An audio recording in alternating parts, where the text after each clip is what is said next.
where the words fake news have come to mean other people's opinions.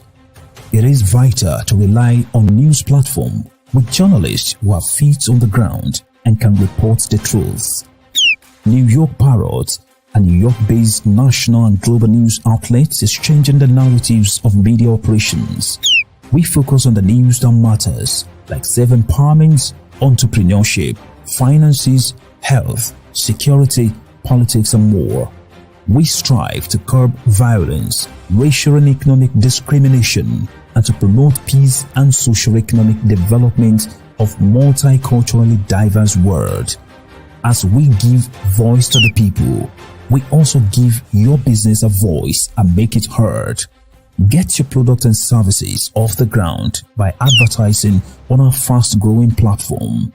With so much of daily visits to New York Parrot, you can't afford to be invisible to prospective clients on the websites they trust the most. Our posts reach millions of people across the New York State and around the world. Advertising on our news site will unlock an audience of thousands of potential customers on your doorstep.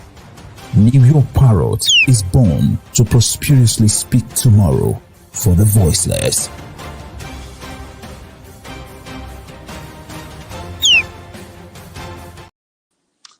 Greetings, my esteemed audience. I am live from New York City. My name is Sheikh Musa Drammeh. I am your host. The executive producer for this show behind the scene is Mutiu Olawuyi.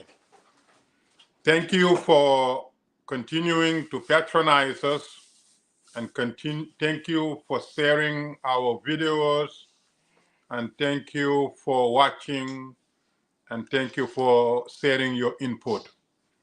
This show is the community organizer show. It is all about community organizing and activism all over the world. As we all know, community organizing has been one of the most effective community change-making elements. Community organizers see what is beneficial and they work, fight hard to bring it to their communities, and they sense what is threatening the quality of life and they fight hard to prevent it.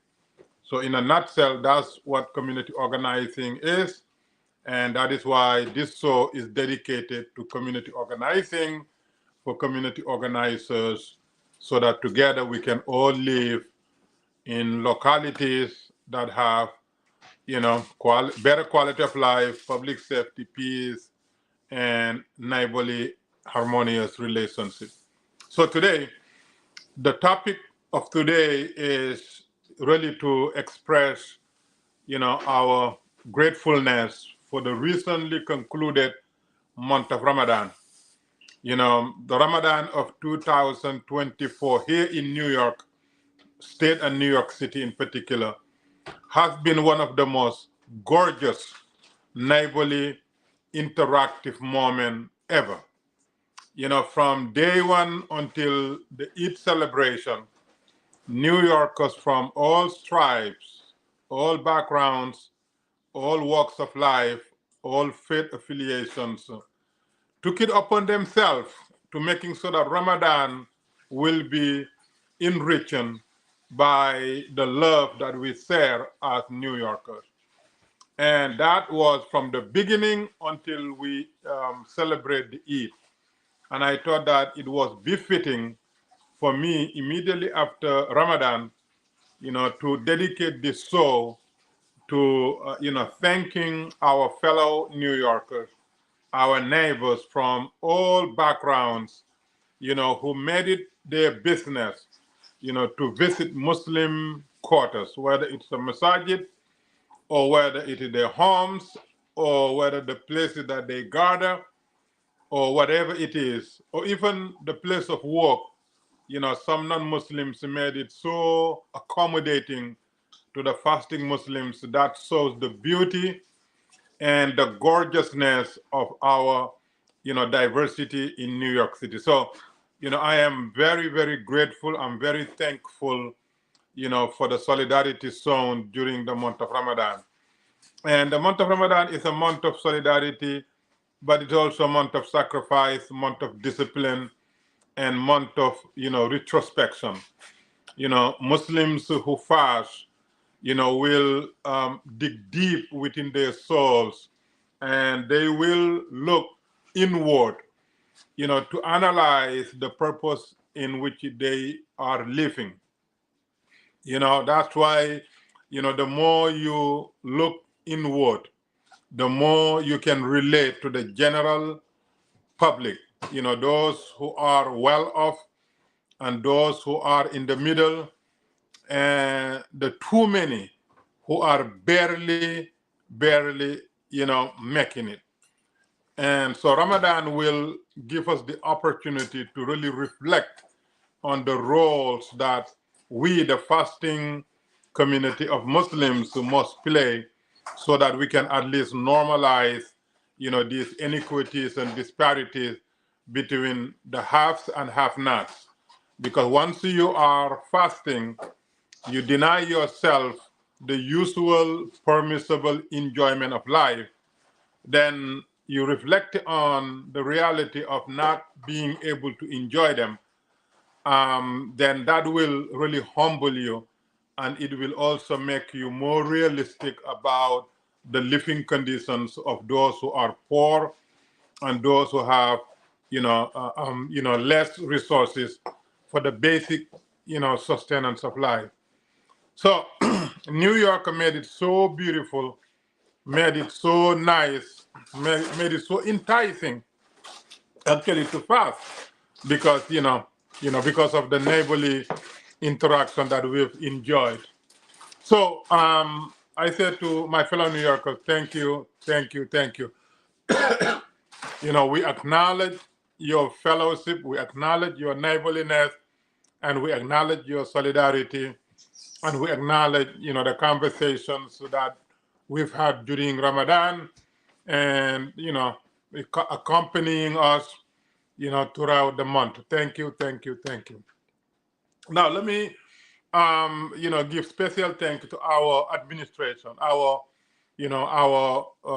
this mayor, Mayor Eric Adams and his administration, and many of the elected officials, whether they are state representatives or whether they are, city council members. New York has opened its doors wide, for Muslim migrants, not only, to be welcomed and embraced and provided, what they needed, but they went way above of that. The mayor, has instructed his administration to be dutiful to the migrants. Imagine that. These migrants, some states, they call them illegals, they call them liabilities, they call them nuisances, they call them, all kinds of abhorrent, labels. But here in New York, the mayor of the city of New York, the biggest, largest, most successful city, instructed his administration, to be hospitable and generous and accommodative to these migrants. And why am I saying this? Because, well, I play a small part to know how welcoming the city has been to it. I lead religious services for 2,000 Muslims that are placed on Randall's Island, 2,000 Muslims. And every Friday, we hold Juma prayer. And every Friday, these mostly young men and a lot of young women, express their gratitude to the city. And they, even though they're going through the normal realities of being new to a place, but nonetheless, they recognize, the services that this city has been rendering on their behalf, especially the religious services. You see, in the United States, it is known as a place of, church and state. You must separate church and state. But New York is so homey and so welcoming that whatever faith, whatever culture, whatever ideology that is important to you, you will find it to be very, very easy to practice them. And so this Ramadan, the city provided, meals, halal meals, for breaking fast, halal meals for suhoor, the dawn, first breakfast. And they provided, religious services. They even provided them, with a space to do their tahajjud, their nightly prayers. I mean, everything and anything that these Muslim migrants needed, the city has provided it for them to their satisfaction. These are individuals that in normal situations, people, disregard, and, people disassociate themselves with, and people don't are not mindful of their situations in most cases, but not in New York. Not only New York is a sanctuary city, but New York can truthfully call Abrahamic sanctuary. This is where we have the largest Christian, largest Jewish, largest Muslims in the nation. In the nation. So therefore, and they are all happy to be New Yorkers because they can, live and work in New York without compromising their culture, their faith, or anything that they hold dearly. So that's why I said I'm gonna dedicate our first show after Ramadan in thanking New York, thanking New York, this administration, the mayor, and every commissioner, and the police commissioner, and every police chief, and police lieutenants, and police detectives, and police officers, because they have been very, very helpful to these migrants. And as faithful, we must always acknowledge those who are rendering good services on our behalf, but more so those who recognize the biblical commandment of being generous and affording strangers, for hospitality, safety, and generosity, and making them feel at home, and being, so nice to them. These migrants, they really are beneficiaries of the generosity of New Yorkers, the taxi-paying New Yorkers, and also the administration that embrace them, and advocating for the services that the federal government must provide on their behalf. The mayor has been to Washington, D.C., has sent delegates to Washington, D.C., asking Congress and the president to expedite giving these migrants work permits so that they can begin to work to help themselves, help their families, and help our city and state and our national economy. Migrants have always been, the catalyst for economic, spur. I mean, they bring new energy, they bring new innovation, and they bring new commitment, and they bring hard work, to, make our, national economy, to continue to grow and benefit and become, solidified in its position as, being the top in the world. So, the mayor has been doing that. So these are services that we cannot brush aside. We have to acknowledge them, and we have to express our gratefulness, because that shows you how, godly, these taxi-paying New Yorkers are, and how great the mayor and his administration is, and also the governor and his and her administration. So this is New York. This is home to people from all walks of life, all background. This is where diversity. This is the capital of diversity. As former Mayor David Dinkle calls it, the gorgeous mosaic. The gorgeous mosaic. So we're grateful to be New Yorkers. We're grateful to be in New York, and we're grateful to observe Ramadan in New York. And so I just wanted to thank all, faith communities, the Christian community, the Jewish community, the Hindu, the Buddhist, the Jain, and the Sikh, you name it, and everybody in between, you name it, they have shown solidarity with their fellow Muslim New Yorkers. And for that, we said thank you, thank you, thank you. Now, let me come now to some of the activities that we have been embarking on here in New York City, because since we're grateful to be New Yorkers and we're grateful to be in New York, we have to add value. We cannot just keep taking, asking. We have to add value, to the quality of New York and the quality of lives of New Yorkers. And on that vein, we have launched late last year, November 30th, New York Peace Building Commission. And the New York Peace Building Commission is the most innovative grassroots volunteer peace building mechanism ever devised in the city of New York. We will recruit 85,000 volunteer commissioners, 85,000 commissioners who represent people from all backgrounds, all walks of life, and all faiths, and all cultures, and all nationalities, and all zip codes, and all professions, and and all lifestyles. Because when you are living in a city that gives so much, then it is incumbent upon you to also be willing to give as much as you can. And this New York Peace Building Commission is a game changer. 85,000 peacemakers in the city, representing everybody in everywhere, will make a huge impact in how we live in New York City. It will bring peace and public safety. It will bring harmony, and it will bring more love, and it will enhance how we live as neighbors in New York City. And we want all New Yorkers, regardless of your age or where you live, to be part of it. Let's make peace and peaceful coexistence a normal reality in our lives.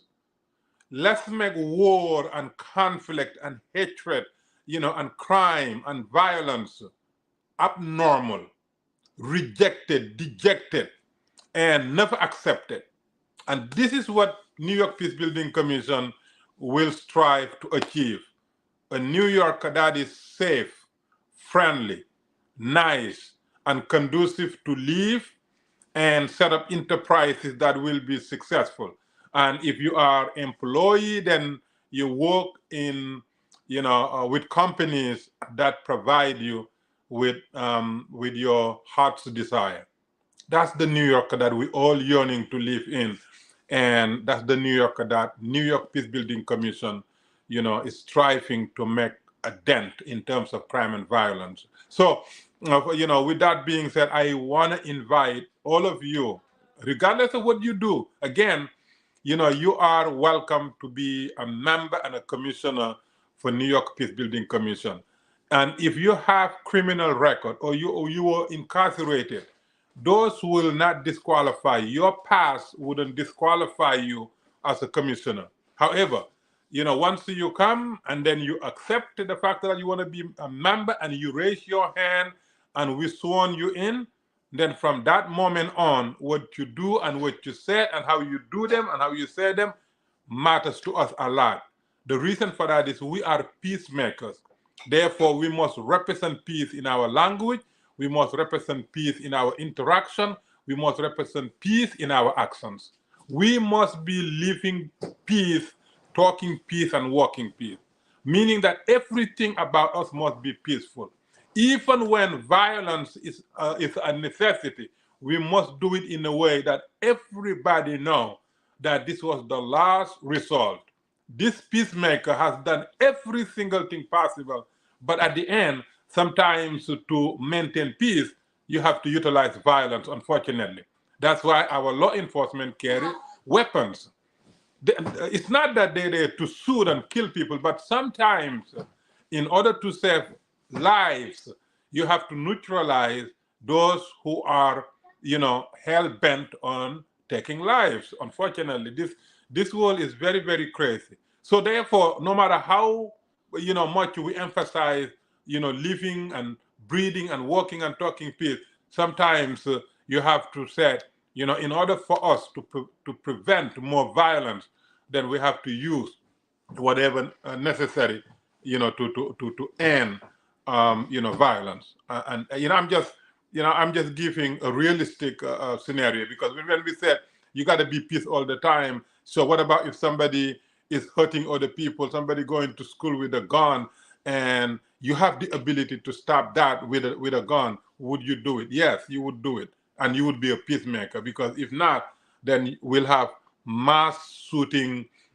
crazy individual, with the potential of destroying many lives, innocent lives. So therefore, there are times where, physical restraint is a necessity. Sometimes, violence is a necessity tool, to prevent more and worse violence. But only in those cases. Other than that, you cannot be just carrying illegal guns and knives and, hurting people and lying and cheating and robbing people, because you're hungry. No, no, no. You will never ever commit crime and justify it. Never. Crime will not be accepted from peace building, commissioners. We are the role models in our localities. We're the role models to children. We're role model, to our parents and our spouses and our siblings. We're role models to our classmates and roommates and colleagues. When they see us, they see truth and peace and love.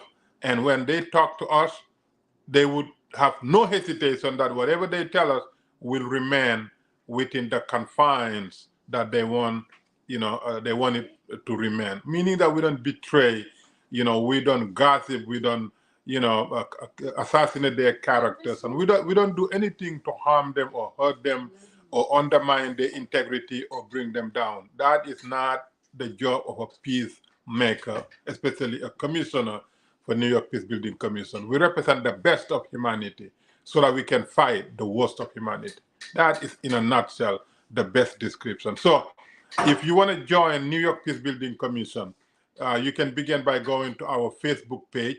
And when you go to Facebook page, just search for New York Peace Building Commission, and it will lead you to our page. Then you request to be a member, and from there, then you can attend our, monthly Commissioners Day meetings. The next one will be held on Tuesday, April 30th in the evening. So those of you who want to join or who want to learn more about, how to be a member, what are the requirements and what are the do's and don'ts and everything else, you can come to our face-to-face monthly meeting, the orientation meeting. So this will give us the opportunity to learn everything about the commission and ask other commissioners, and and then when you walk out of there, there isn't much not to know about the commission. So all of you are welcome to let's make New York, a peaceful, more peaceful, gorgeous, more gorgeous, friendly, more friendly, New York. Let's make New York a home, conducive home, not only for the residents and entrepreneurs, but even the visitors. So anybody who wants to come to New York, when they get here, let them enjoy the experience, because we are New Yorkers. And New York Peace Building Commission, will enable us to do that. So that is one program that has to do with peace building, public safety, and quality of life. And all of you are invited. It doesn't matter what your background is, what your past is. All we care is whether you are New Yorker or not. If you're a New Yorker, you qualify. Whatever age, whatever you do, whatever lifestyle, it doesn't matter to us. Okay, now let's get into the other program that we also, as proud New Yorkers who love New York, then again, our job here is to continue to contribute to that which makes New York the best place. One of the programs that we're also working on very, very hard is a campaign we call New York Healthy Lifestyle. New York Healthy Lifestyle. New York is home to so many wonderful medical facilities. So many wonderful medical facilities, some of the top in the world. And but yet we are still dealing, with sickness and diseases and ailments that are preventable, and they're costly. They're costing us lives and fortunes and taxpayers, money, but yet they're preventable. And for those of us who love New York so much, we said, no, we're going to contribute to saving lives and saving taxpayers' money for anything that is preventable. And that was one of the reasons why a New York Healthy Lifestyle campaign was launched by Lifestyle Lifespan. Lifestyle Lifespan is the program that conceived the campaign for New York Health Lifestyle. So we encourage, healthier habits, healthier living, attitude. We encourage New Yorkers to adopt healthier lifestyle. If you smoke, we want you to immediately stop smoking. If you drink alcohol, we want you to stop drinking alcohol. But if you must drink alcohol, at least you do it in a moderation so that you will not get drunk, hurt yourself, get drunk, drive, and hurt other people, or get drunk and do stupid things. So, those who have to drink, do it in a way that will not interfere with your mental state. Because the moment your mind is fogged, then you are in deep trouble. Because we are our minds. We're not our names and bodies. We are our minds. And therefore, we must maintain mental alertness for as long as we are awake. So, we highly encourage you not to drink, but again, we're realistic. This is New York, people drink, and there are a lot of people that depend on alcoholic beverage revenue, to sustain themselves. So, that is on them. We Muslims, we're not concerned about alcohol because we don't touch it at all. So that's great. And also gambling. We want people to stop gambling. You see, a lot of times, the majority of the gamblers are the poorest of the poorest of the poorest, dreaming to change their impoverished condition to instant wealth. It will not happen. I'm telling you, to be very frank, gambling does nothing more than creating worse conditions and making unrealistic expectations. And you throw your hard-earned, limited, income or resources into somebody else who set up these systems, whether it is online lottery, whether it is casinos, whatever. These are set up to make money. These are investment opportunities. Gambling will take money from the poor people and give it to the investors who already have money. Stop gambling. Stop dreaming of winning. You're not gonna win. And by the way, let me tell you, the one out of 240 million people who actually win, one out of over 200 million, that's the chances. They may be fined for a couple of years, but majority of them regretted the day they won the lottery, because 5, 10 years after they win the lottery, their lives became worse than prior to winning the lottery. And that's why lottery does not have any benefit, because there's no blessings. You're collecting poor people's money. It's like a legal robbery. Stop gambling. All forms of gamble, you must stop it, especially if you're faithful. Why would you want to gamble? So no smoke, no alcohol, and do not gamble. And if you are a person that celebrates your milestones, in let's say nightclubs and whatever, stop humiliating your soul in going to the clubs where people like your mom and your daughters and your brothers and your sister will be dancing naked. Don't do it. This is not part of healthy lifestyle. It is dehumanizing. It is very, very degrading, and no dignified person will ever enjoy a milestone by watching naked people entertain them. That is the worst of the, that's the animalistic attitude. It should never ever be part of it. I don't care how much you enjoy it. I don't care how much you normalize it. I don't care where you live. There has to be dignity. There has to be family value. There has to be some type of value that you can go home and see your children or see your parents, and knowing that certain things will never ever be, part of your life. Stop patronizing, dehumanizing attitudes. And now we have so much problem with, sex trafficking. And then you all link it to these type of settings. And this is not part of healthy lifestyle. So we want people to maintain their dignity and to protect the others, especially young girls, not use them as subjects. And that is part of what we're also saying.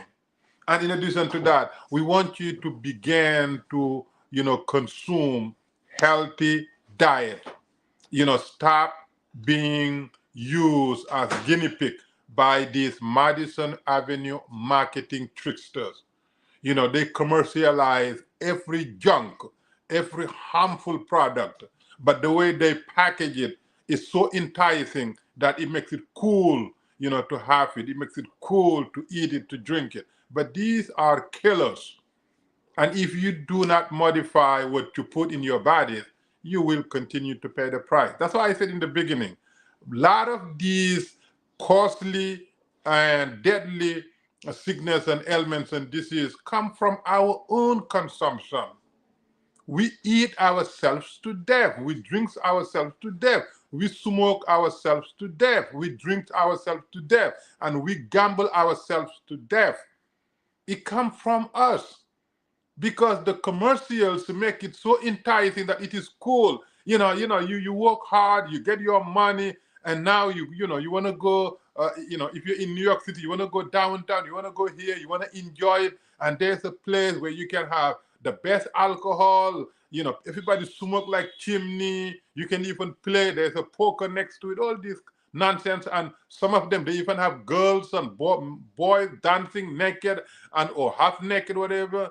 That's evil talking to you and making evil things, so seemingly fair and nice and cool. But it's not. You are destroying your soul.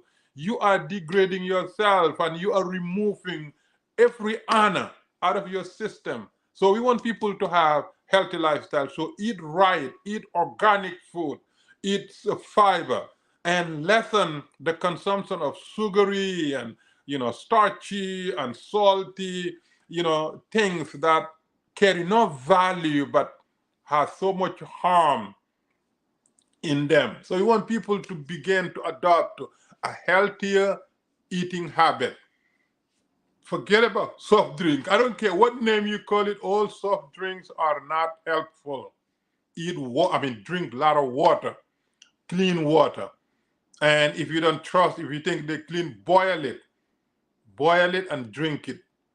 Nothing is more powerful and more healing and more healthier to our bodies than water, clean water.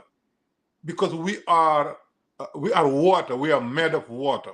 So water, drink a lot of water. Forget about alcohols and sugary drinks and energy drinks and all kinds of gimmicks. Drink water, water, water. And also sleep well. Have enough sleep, because sleep is one thing that we cannot do without. You can go day, 2 days without eating. Maybe you can go day or two without even drinking. But sleep, if you go 2 days without sleeping, you will be out of here. So therefore, have enough sleep, because part of healthy habit is to have enough sleep. Be disciplined. The time you go to bed, the time you wake up. I know New York City is difficult, but when you have discipline, you do it. So you sleep well and rest when you need to rest. This place is like 24 hours, 7 days a week. You always have things to go, places to visit, whatever. But take some rest. Have some downtime and quality family time and time for yourself where you completely relax. Even your muscles, it's like a yoga thing. Everything is relaxed, nothing intense. Let it loose just by yourself. This way your mind can travel, and through that, then you can begin to invent. Because inventors, that's how they do it. They, either in a situation that they found no solution and create a solution, or in their downtime where they can think how they can improve their surroundings and everything else. So have downtime. Don't just keep going and going and going, whatever. Even if you have family, sometimes you just have to have your time for yourself. And now, if you are a faithful, pray. One of the most, not one of the, actually the most powerful way of maintaining sanity, maintaining your health, and maintaining strong, positive mental attitude is praying. When you pray, let me tell you something. I'm a Muslim, who prays all the prayers. But 2 years ago, we were invited for an event in Co-op City. And I never forget this. And when I went there, a Christian pastor opened with prayer and asked all of us to stand up. And we stood up, and she was praying, and I felt it. As a Muslim, it was a Christian prayer, but the tone of the prayer and the tranquility and everything got into me, and I felt it. So if, as a Muslim who felt the power of Christian prayer, imagine now, my own prayer. And that's one thing. The first time also I went to the Holy Land, I went to Israel a couple of years ago. We were visiting, different places, and then at the end, everybody had their downtime. I decided to go to the Western Wall, and a little bit, and then after that, then just walk into the masjid, because it's the same building, the Western Wall and Masjid Aqsa, same building. So I went to the Western Wall, watching the traffic and everything was beautiful. All of a sudden, around the sun was setting, all of a sudden, to my right, I hear, this horn, this somebody's blowing the horn, alerting the arrival of Sabbath. I've never felt, that deep connection to it. It was so gorgeous. I listened to it until it's finished, and I felt like I was one of those that, the rabbi was calling. So if as a Muslim, hearing this, horn being blown to alert people for Sabbath, if that impact it has on me and the Christian prayer, imagine my own prayer.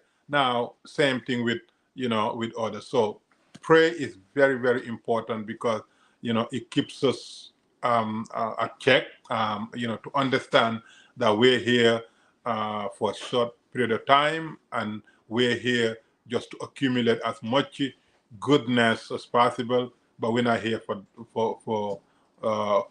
eternity. And that's what prayer does. So these are all part of, healthy lifestyle. So for us Muslims, Ramadan, we just fasted the whole month. I mean, it was the most beautiful occasion where you can practice healthy lifestyle. So even if you don't have faith, meditate. Meditation has nothing to do with faith, or yoga. These are all things that just make you, relax, and taking it in, and the oxygen, that we sometimes take for granted. Imagine the time where you can no longer breathe on your own and you have to be hooked up on the machine. So prayer, allow you to understand all these things. Last but not least, no violence, no crime, no oppression, no abuse, and no hatred, no discrimination. Because when you have healthy lifestyle, attitude, you will never ever cause another person not to have healthy moment. Therefore, the most important part of it is to be non-violent, so that you will not cause other people not to have healthy lifestyle. Because when people are, violated, or they are hurt, or they're attacked, then they cannot have healthy lifestyle. So we encourage all of you, to join our New York Healthy Lifestyle campaign. And if you want to join us, you can go to lifestylelifespan.org. Lifestylelifespan.org, and become a member. Everything is free, and help us promote health. For example, April, the month to which we are in, is a National Minority Health Month. April is National Minority Health Month. And guess who suffers most from unhealthy lifestyle? Minorities. Because the health disparities, due to, racism, and due to, segregation and redlining, in addition to unhealthy lifestyle that have been, normalized in the minority communities, unfortunately makes us victims of ourselves and the injustice of society. But that's another conversation. I'm just focusing on healthy lifestyle as a personal attitude, toward improving the quality of your life. So these are the two campaigns that we really want you to be part of, because they're all important for us, important for New Yorkers. The first one is peace building, community peace building. The second one is New York Healthy Lifestyle, which is lifestyle, lifespan, New York Healthy Lifestyle. This is my message for this show today. And one more time, I want to, thank you for always watching and sharing these videos and, sharing your views and, patronizing us. Thank you, thank you, thank you. And I look forward to our next show next Sunday. God bless you all. Bye. In a world where the quality of information available to poorer communities is doctored, tainted, and sometimes regressive, where the words fake news have come to mean other people's opinions, it is vital to rely on news platforms with journalists who have feet on the ground and can report the truth. New York Parrot, a New York-based national and global news outlet, is changing the narratives of media operations. We focus on the news that matters, like self-empowerment, entrepreneurship, finances, health, security, politics, and more. We strive to curb violence, racial and economic discrimination, and to promote peace and socio-economic development of multiculturally diverse world. As we give voice to the people, we also give your business a voice and make it heard. Get your products and services off the ground by advertising on our fast-growing platform. With so much of daily visits to New York Parrot, you can't afford to be invisible to prospective clients on the websites they trust the most. Our posts reach millions of people across the New York State and around the world. Advertising on our news site will unlock an audience of thousands of potential customers on your doorstep. New York Parrot is born to